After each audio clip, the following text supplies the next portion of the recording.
Hi, everyone, and welcome to the I Am Landscape Growth Podcast, where entrepreneurs help entrepreneurs grow faster, better, and stronger in the green industry. From leadership to sales to recruiting and operational excellence, we cover the topics holding entrepreneurs back and share how to get past those bottlenecks with the best in the industry. I'm your host, Rob Murray, co founder and CEO of Intrigue, a digital marketing company focused on helping landscape companies grow. So sit back and enjoy the show.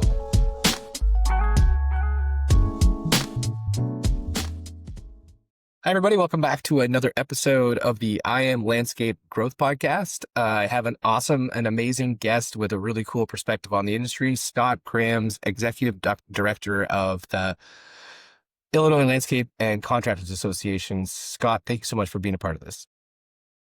Thanks for having me. And we were actually the Illinois Landscape Contractors Association until February of this past year. And then we rebranded now to be called Landscape Illinois, which might sound familiar because we definitely stole it from Landscape Ontario with their permission. Well, But we and like the new name. I did hear about this rebranding, and I'm a brutal creature of habit. I just read your LinkedIn profile, so I I'll got have to to. change my LinkedIn profile, That's obviously. okay. I sent you a connection request before this, so it'll give you an opportunity to go in there and check it out. Um, so thank you again for Landscape Illinois. There's actually some strategic pieces to that. Maybe we can touch on near the end so people understand the difference and like why you guys went down that. But for the sake of the listeners, can you give us like a 2-minute close notes? I mean, you're talking 17, 18 years involved in the association. You've been in the industry for quite some time. So help people understand kind of where did Scott come from and like what are you kind of focused on right now?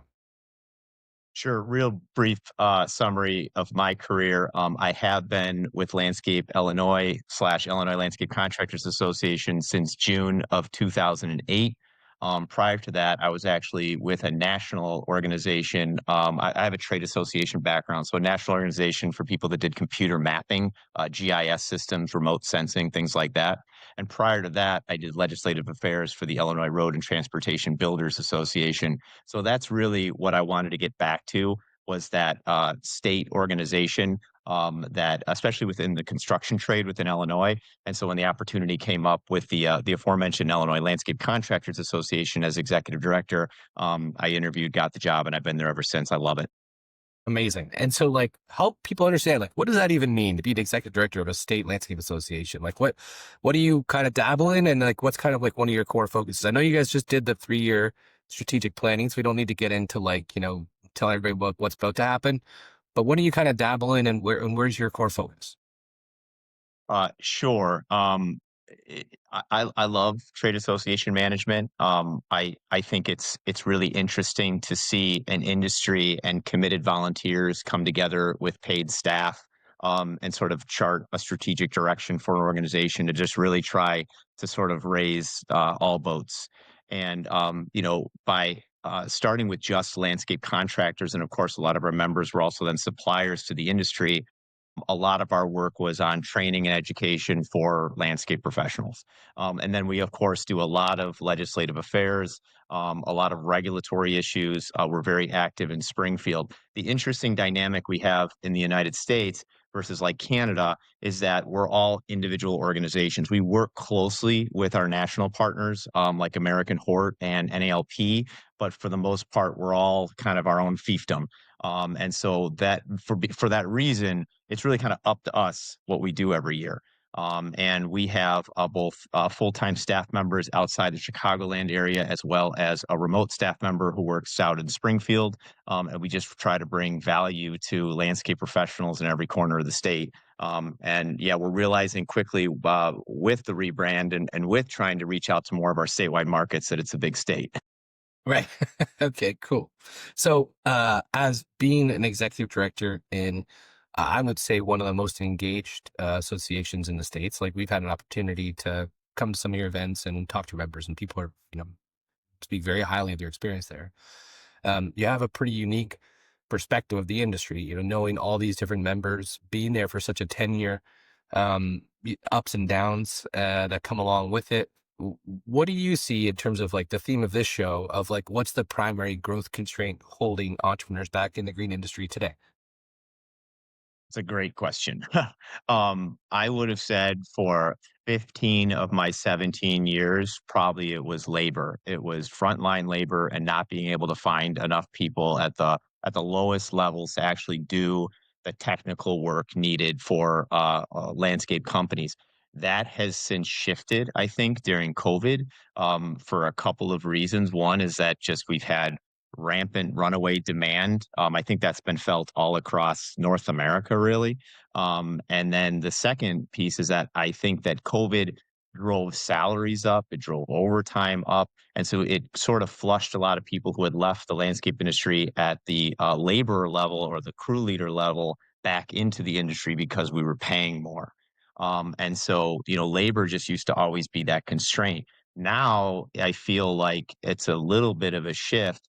Demand is cooling a bit since COVID, which is natural. I mean, I think the economies are kind of regressing to the mean, but I do think that it's the middle management tier, which I think is causing a big problem within a lot of organizations. It's holding on to good people below the C-suite executive level and above the supervisor level. That account manager, design salesperson is the hardest, I think, group to kind of find, and those are in the highest demand. And we actually just released our salary survey data. We do a salary survey internally every 2 years.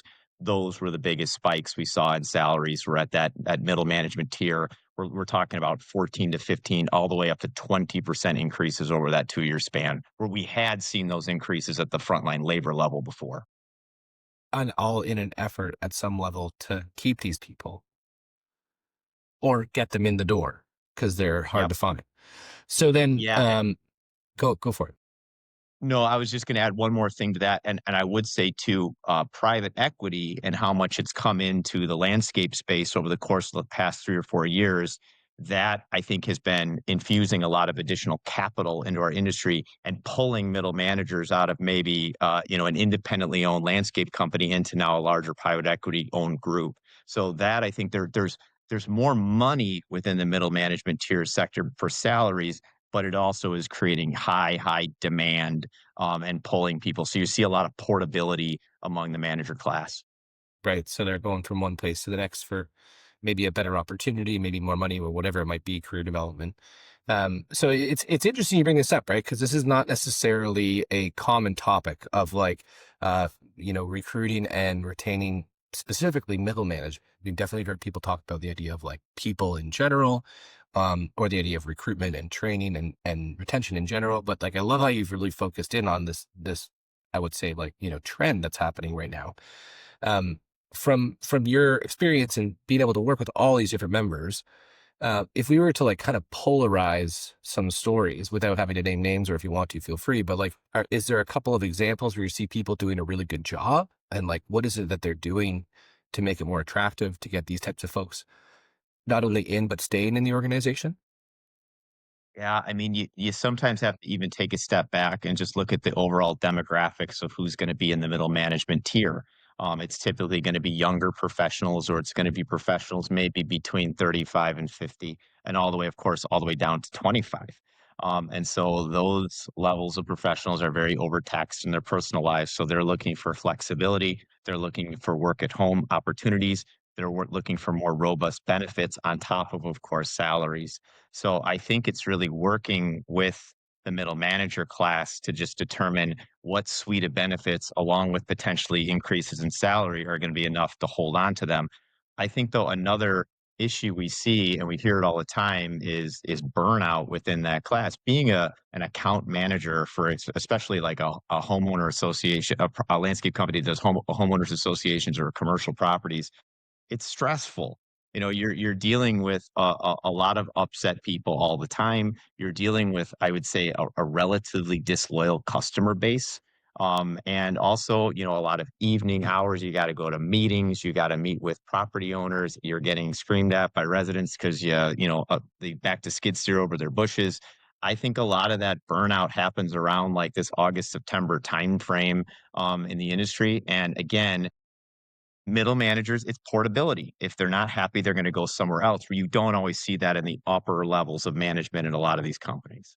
Right. Okay, cool. And so then in terms of practices to help with this stuff? Like, is there a company or two that you've been able to see or talk to that's like they've got a pretty cool approach and there's some things specifically they're doing, like the idea of flexibility and work at home to help like be a bit more of a place is super cool. But is there anybody that's just kind of like nailing it? There's a lot of companies I think that do a really good job with their organizational culture and retention. A lot of I think I wish there was a better word for it, but some of it sometimes it's just like vibes. Right. It's check-ins with people throughout the season. It's finding out how they're doing. It's giving them the flexibility that they ask for. I think oftentimes it's doing things, team building and camaraderie. It's building a stronger link between the crew level all the way up to upper management and sort of linking that together, whether that means doing company picnics, it means, toolbox talks, team building in the morning that gets everyone together. I think it's just making people feel like they're part of something bigger than themselves. And I will say another piece of it, and not to plug the association, but I do think, our young Feel free to plug professionals. the association. It's all good. Thank you. That how much time we got? Yeah. We have a young professionals network that started about 6 or 7 years ago, and their events are capped at you have to be 35 and under to attend. And I think when we first launched the group, we thought they were going to be very like, we just want to meet online and we're just going to do everything virtually. And like, they're actually like one of the most postmodern groups we have. Like, they love getting together and building those professional networks, which I think sometimes is overlooked and rare when you're younger. You start to value it as you get older. But I think the quicker you can build a professional network under the age of 35, the longer we have a chance as an industry to hold on to. Because again, we're not just competing with other companies. When you're 33 years old and you're really good at managing accounts, you could really go into almost any sales job in the Sure. country. Yeah. And so I think we sometimes worry about losing those people to other industries that might be able to offer higher salaries and more robust benefits. So, I think that I do think a lot of people come into this industry because they love it. They love the work that's being done, and they can kind of manage the up and downs of the two parts of the season that we have in the spring and then kind of this like late fall, or I'm sorry, like early fall period. But, getting them through those cycles when, as a young professional, you have a ripcord to say, I'm no longer happy here. I want to get out. I think that's when you sometimes have to lean into your employer and you have to lean into your network. Yeah. And so, I mean, it's really interesting you say that because, like, not only network for, say employees or staff or people that are members of teams, but also the actual owners, entrepreneurs. There's been this really interesting, and I mean, probably not, an aha moment specifically for you, Scott, because you understand this probably better than most, but we see it when we talk to all our customers. So we have like whatever, yeah, just over 100 landscape clients we work with, and the the correlation to involvement in an association and their level of success is like 1 to 1. Like we really see it. People that are members are usually doing pretty well. People that are engaged members on committees, they're doing usually better. People that are on boards or leading or helping lead state or national associations are like, they're just, cream of the crop type of folks. Not all the time, but they get there. And I think it's largely a part to what you've said. Like they surround themselves with other people. They surround themselves with people that have been where they want to go. And there's this uncanny openness within the landscape industry to share, even if it's like a competitor who may or may not bid on similar work. People are still opening up their books and sharing what's working and what's not. Can you just talk a little bit about like what you see in terms of engagement with the association as a member and the success and what makes this industry so open? That's an excellent question, and one that I think that I've been thinking about for almost my entire career with Landscape Illinois is like, why this industry? Why do they share so much? And I have a theory, and to your point about like the successful companies tend to be part of their organizations. Like, I don't know if that's correlation without causation or it is causation. Like, I do agree. It seems like people that let someone else make the mistake for them and then learn about that before they make it themselves is very valuable. Yeah, I think when it comes to the culture of sharing and why we see it most prominently in the landscape industry is I feel that this is yes, a lot of companies compete on price, but this is not necessarily a commoditized industry because you have so many different um, cost levels. You have companies that sell exclusively to upper income. You have people that will do mow and blow on a quarter acre lawn and all points in between. You have very different strategies, approaches to the design build process. And so I think when you start to look at the more commoditized parts of the industry, whether it's lawn care or possibly irrigation or others, that's when you start to see less sharing. But I think on the design build side, especially, when it comes to landscape companies, even when it comes sometimes to growers, there's a lot of sharing across companies because they don't necessarily view each other as threats. It's like I always make the comparison to restaurants. Like you have your high-end fine dining all the way down to a food truck and all points in between. And yes, they're all technically serving food or they're all technically serving landscaping, but they're serving it in entirely different ways and serving it at entirely different price points. And it's really up to just matching it with the consumer. So Yeah, not every company, not every restaurant is a threat to one another. that's a really cool analogy. I've never heard it framed that way, and I completely agree. Like, even when we're working with folks, we have exclusivity agreements. But if somebody's doing like a luxury design build versus, you know, relatively affordable lawn maintenance, they are not competitive companies. To your point. So then, when you see people engaging in networks, whether it's the Young Professional Network in the association, or whether it's people that like members when they start to engage as landscape entrepreneurs, what are some of the things that you see in terms of like where the value is created for them? Like, what are some of the things that really start to make it tick for them of like, yes, being part of the association is valuable. And then on the flip side of that, it's like, what are a lot of people missing that is just sitting in front of them that they could take advantage of, but maybe they either ignore it or don't know about it? Yeah, we launched about about 10 years ago. Started to launch what we call demographic groups. And so the first demographic group that got launched was our women's networking group. And it is just taken off like a rocket. We do an annual committee of the year because we have 24 standing committees.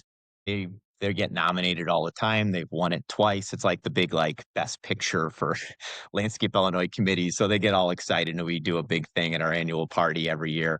But they're just fantastic just because they know how to lock in because they have that shared demographic trait of women in the landscape industry. And this has been a male populated industry for a long, long time. And they're trying to sort of just change the conversation when it comes to that. Because of that success, we've launched now an owners and managers demographic group. We launched a young professionals demographic group, and now we're looking at possibly launching that mid-tier professionals. So basically 35 to 55 after they age out of the young professionals group. And that's where we're seeing a lot of energy. It's like people, yes, they want to connect on the larger scale of we all do the same thing, but they're also looking to connect on a more granular scale where it's like, someone who's, 61 years old and they've owned their company for 38 years, they're going to have a much different take on this industry and what it means to be successful than someone who's going to be 27. And I love the mindset that like, the 27-year-old should care just as much about the company as the person who owns it, but come on. Like that's unrealistic. And I think that they need to sometimes talk with people that are walking and talking and doing what they're doing at that same age level and the constraints of their personal lives and everything else that's going on versus like being told with a finger in their, being finger wagged by someone who owns a company and has been doing this for 50 years and has survived 4 different recessions. So it's just a different mindset. So we're trying to figure out where to thin slice the industry so that people find more of that connection, because just having a big trade show isn't good enough, but having all these smaller groups meet up at that big trade show, that's where you start to see the magic happen. Very cool. So that's obviously something that's hidden. As you guys are developing these programs and finding ways to bring more segmentation, to bring people together, essentially, like how can we bucket you so the common problems, challenges, and opportunities have a chance to be addressed from different perspectives within the group. And then what's like one thing that's inside the association that you see is like, if you just wish people were just like, this right here, we did the thing, like just come do the thing. It's like, but people maybe ignore it. Oh man. Yeah, I would say, I mean, just like membership in general of just being tied in. I can't imagine. I get so much from my counterparts through. We have a group called the Nursery and Landscape Association Executive, so it's my counterpart in all the 50 states as well as the provinces in Canada, and it is like a lifeline. I mean, just to be able to reach out to one of my colleagues and ask a question about something we're dealing with, whether it's like we're thinking about installing a new CRM, I've got a hotel contract that needs to be looked at. What are you guys doing about pesticide regs? I mean, all this. But just like knowing that there's a bigger world out there than just your own company and the walls of your own company, like seeing what people have tried and failed, I think is so valuable. So Massive. just getting in the door and just getting tied into that information pipeline. I mean, at the end of the day, I think an association, we are really just kind of like information brokers. We just take information from one side of the industry and we try to plug it into to the other side of the industry. Just keep moving things around. Like we're not these experts that know everything. You know, we have to rely on these volunteers that come in. We sometimes find them within Illinois. We sometimes find them all across the country to come in. Um, and then I will say, like, some of the stuff that we do, especially like our Spanish language training, you know, we have a very high demographic of Spanish speakers, and Latinos, especially within the Chicagoland area. You know, we have actually a very successful crew leader training, which is all the soft skills that people need to become a manager, you know, to actually go from the crew level to take that next step up and manage their peers, which is extremely difficult in the Latino culture, is to like rise above your peers and to feel comfortable doing that. And so we've had a very successful crew leader training program, for a long time now. It's actually licensed in other states, just Amazing. because I think these were things that were missing about how to get someone to actually get the confidence they need to step in. There's so many good people at that crew level, crew level, and then trying to get them to vault up, not only then to become crew leaders, but then of course to become supervisors, to potentially become managers, to potentially one day maybe become, you know, executives or owners of their own businesses. Yeah, that's amazing. And so then when you look at, we kind of talked a little bit about it with regard to regulations, pesticides. Lobbying isn't the sexiest topic. Not everybody's like, woo, but it's massively important. And I don't think there's anybody out there doing this like the associations are. So what are some of the common, what's the focus right now? What are you guys all working on? What's the thing that we need to deal with the most right now? You know, it's really interesting because unfortunately, when you start talking about lawmaking and regulations and legislation, you naturally start talking about politics. And I've been doing lobbying for a long time, and it's those are two different worlds. You know, there's the politics stuff that everybody likes to get upset about and tweet about and follow on the news and doom scroll. That has very little to do with the lawmaking side, especially at the state level.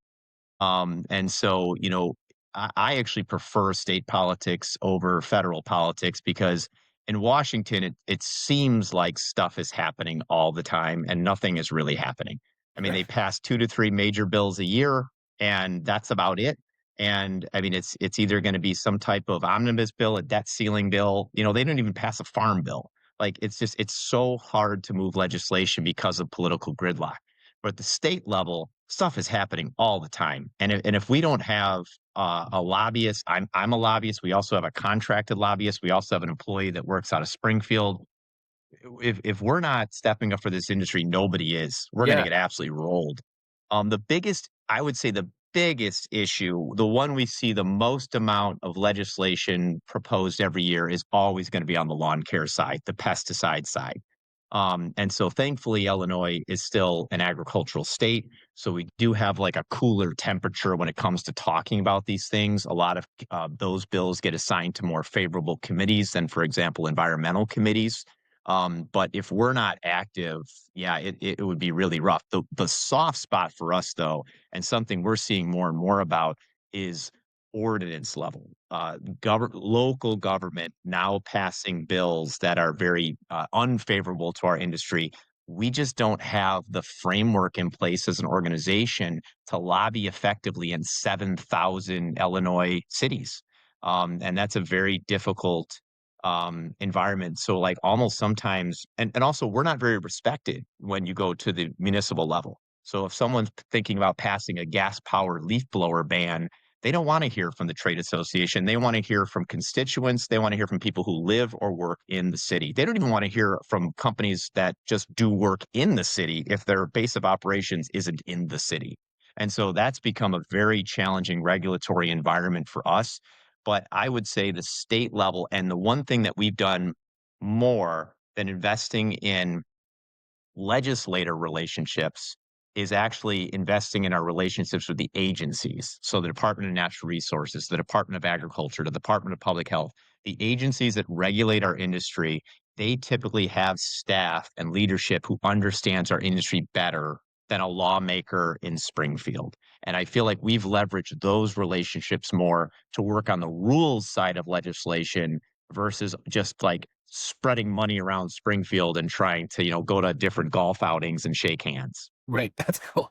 And so I think this is just, it's worth it just to touch on a little bit more and to know anybody listening to this, like if it cringes you to think about having to go lobby and try to deal with, regulators and these different departments and municipalities and state level, regulation, that is kind of like a huge thank you to you, Scott, and your team. Like this is part of the purpose of the association is to go to bat for the, the whole industry, landscape entrepreneurs, because this is just not where they'll spend their time, right? Like this is, they're like lobbying, they're like, it's like, thank you, keep it up.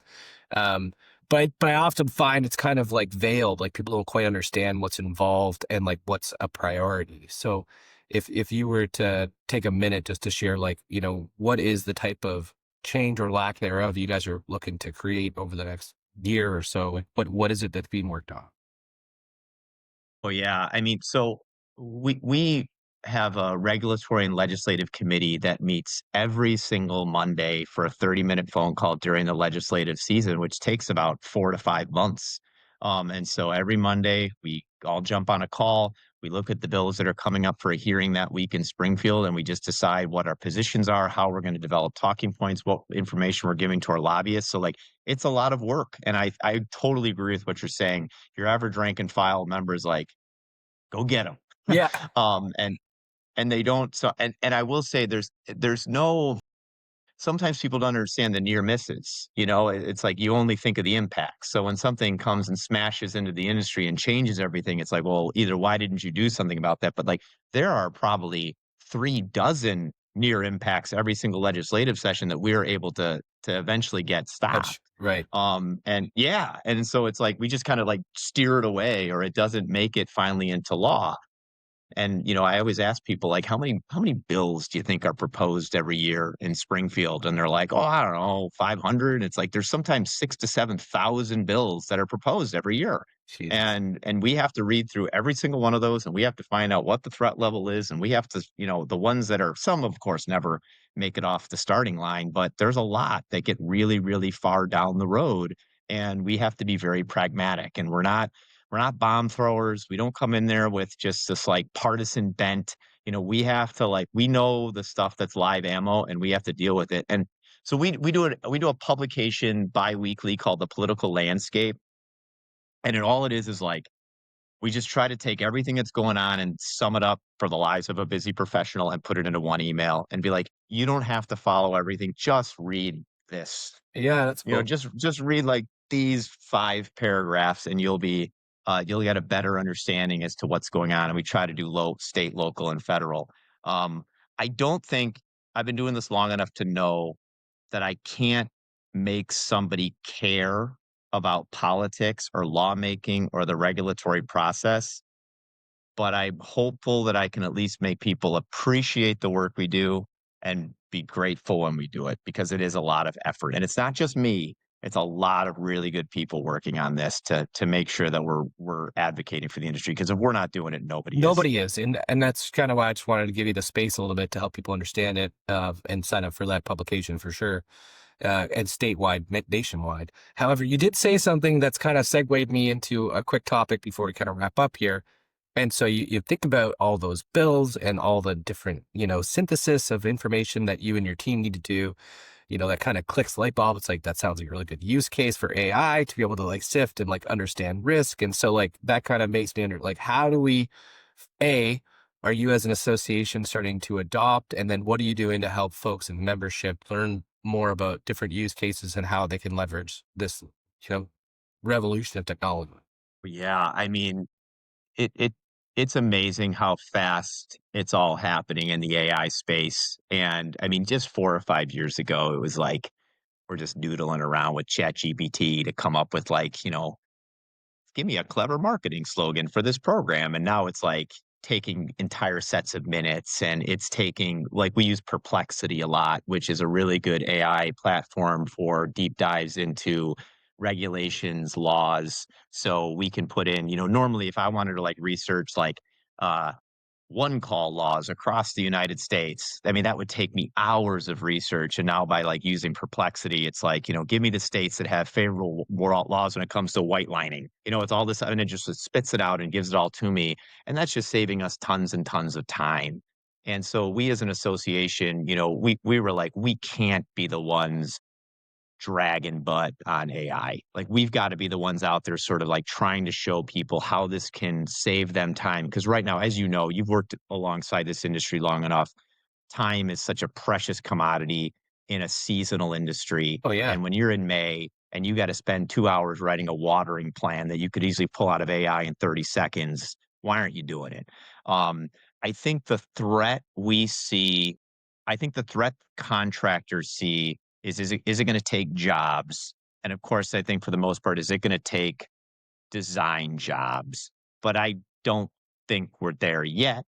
But that's probably the only like soft spot I would see within a landscape industry. I think automation will also be the other side of that coin. But like I'm encouraging as many landscape companies, any green industry business to lean more heavily into AI. A, it's not going away. B, you're going to be shocked when you look back 18 months later at how much you're actually utilizing it, and then see how much time it's saving you. Like it, and it's never going to replace the work you do. Like, it's not going to replace the entire landscape industry, but it's going to replace the work you don't like to do or you don't have time to do. So by all means, go after it. Yeah, it's I think it's a, well positioned, frame. The one thing we've definitely seen for certain, as much as it might not take jobs, a landscaper using AI will beat the crap out of a landscaper not. And one of the things we talk a lot about is responsiveness and in all customer communication at all levels, whether it's residential or commercial, whether it's a giant proposal for, multi-facility, multi-location facility, or if it's, just one house, being able to turn stuff around. We're starting to use like in-field AI for people so that as they're talking to people, it's summarizing the conversations and building emails that get sent when they leave the property so that the customer is like fully engaged every step of the way super quickly. So the thing we hear all the time is like, hey, I'll send you an email tonight, and I don't send it for 2 days. And so there's just massive ways to optimize this. And for anybody listening, there's also this Rilla. It's like RIILA or RILLA. Anyway, but it's like in-field um, sales coaching. So it's a really, really simple piece of hardware, and you can program it so it's like, these are the questions that need to get answered. Here's the timelines that you want. Here's the listing percentage you're looking for. And then as a sales manager or as an entrepreneur, I don't necessarily have to be on all the ride-alongs to see how well people are doing once they've been trained up. And these are just like tiny use cases, to your point too, of like, research and watering plants. There's just the use cases are countless.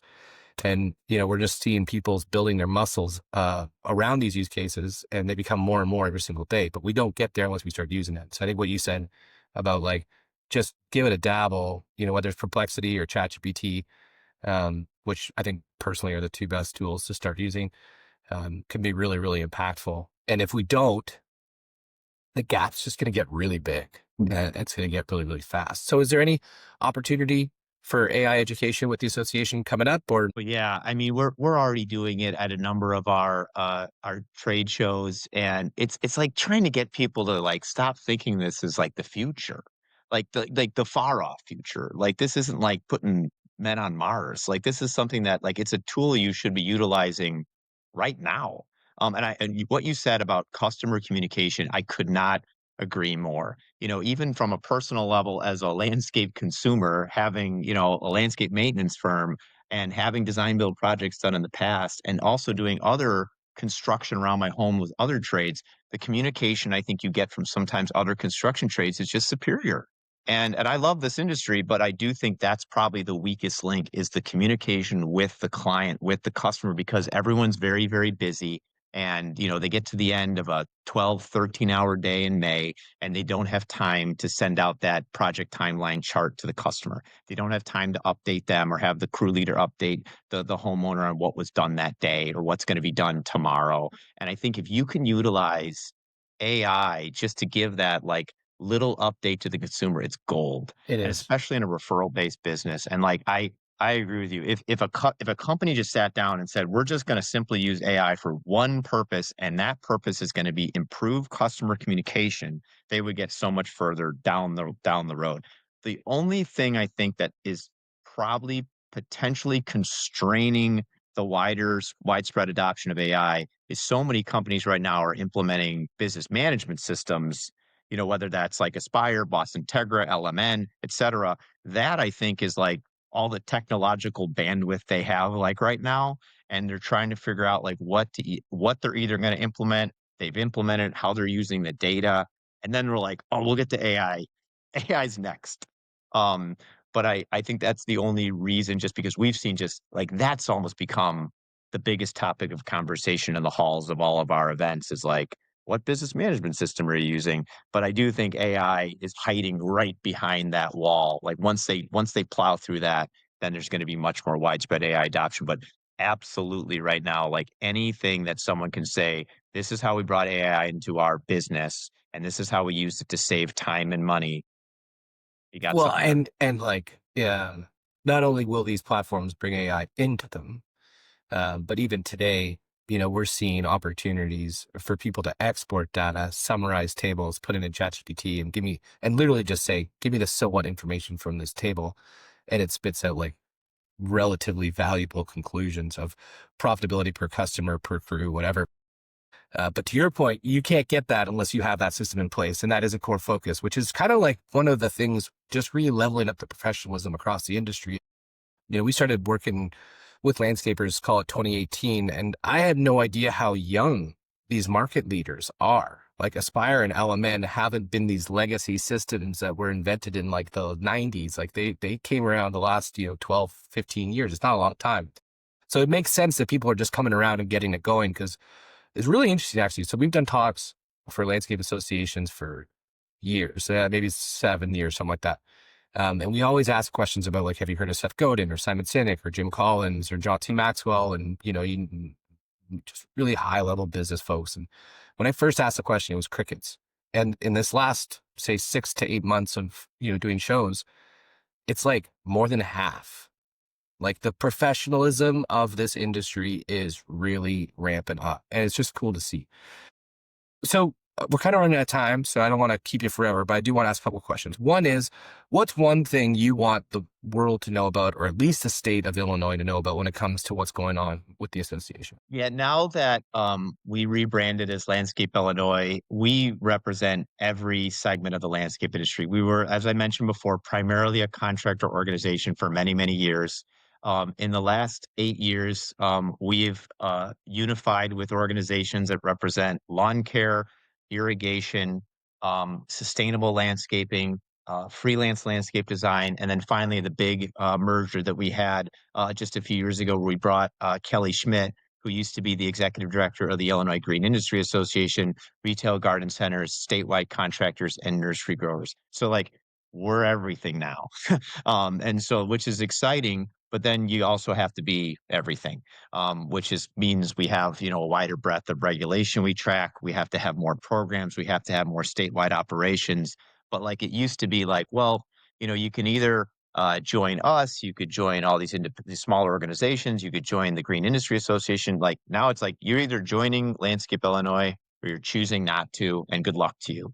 And so, that's really exciting, but at the same time, it has uh, we have a much larger mission than we ever had before, which is that's why I think like strategic planning and visioning is so important to making sure that we accomplish that. Don't leave anybody out in the cold. Yeah, it's cool. I also think they made it more accessible.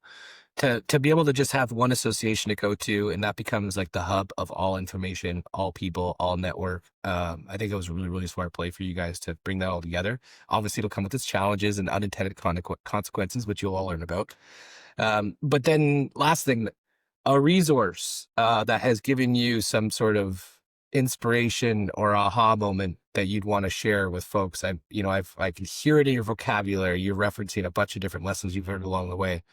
What would be something that you would recommend a landscape owner or anybody in the green industry to check out, like a book, a speaker, whatever it might be? Oh boy, what a great question. I love the book Unreasonable Hospitality. I've always, which is about sort of the fine dining restaurant world, and just this idea that you are going to almost like people are just like their jaws are going to hit the floor. Yes, they're paying a lot of money to eat at your restaurant, but it's because you're doing all these little touches. The research what goes into every single client that would come through the doors of these fine dining establishments, and they would like know their birthday, they would know their food allergies, like all this stuff, and the personalization of that process. And like just when you think you've been hospitable, go another go another 10 miles, like just blow them away. And then I'm a big Malcolm Gladwell. I love Gladwell. I love his podcast. I love all of his books. And he has a really interesting concept about how to change culture in the new Revenge of the Tipping Point, and how tokenism, like becoming a statewide organization, we've had to filter in statewide professionals, people that are not in the Chicagoland area now, into our committees, into our board structure. And if you just add one, nothing's going to change. You really have to get to kind of that sweet spot of a 20 to 25%. So if you have a board of 12, you got to consider having 3 people that represent that, or you're not going to change your culture. And I think that was really interesting to us as we try to figure out, it's not just adding like the one Latino board member and then all of a sudden you can speak to all Latinos. You really, if you want to make sure you're matching culture, whether it's we want to get a rural urban culture, we want to get Latinos and Native born American culture, you've got to make sure you're hitting those ratios, because if you're just doing one person, you're just You're kind of asking on too the much of that one person. Love it, man. That's super cool insight. Unreasonable Hospitality. I had the opportunity of reading it recently. I think it fits the landscape business perfectly, especially for anybody who believes word of mouth is the primary driver of their business. This is a way to really elevate. And Malcolm Gladwell, I appreciate the shout out. North of the Porter, this is Stratford Boy.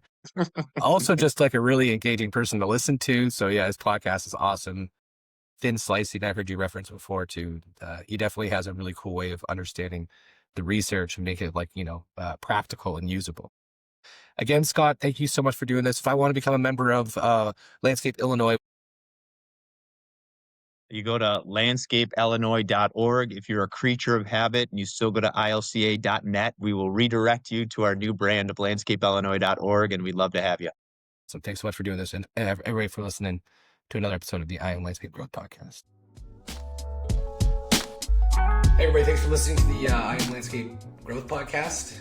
If you're listening to this and you're under $1 million in revenue, we have a roadmap just for you. It's all about going from 0 to $1 million as a landscape business. It's called the $1 million Landscape Growth Strategy Roadmap.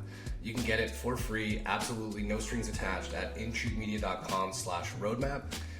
We work with hundreds of landscapers, we've interviewed thousands, and we've compiled all the foundational skills required, tactics and strategies to go from 0 to $1 million.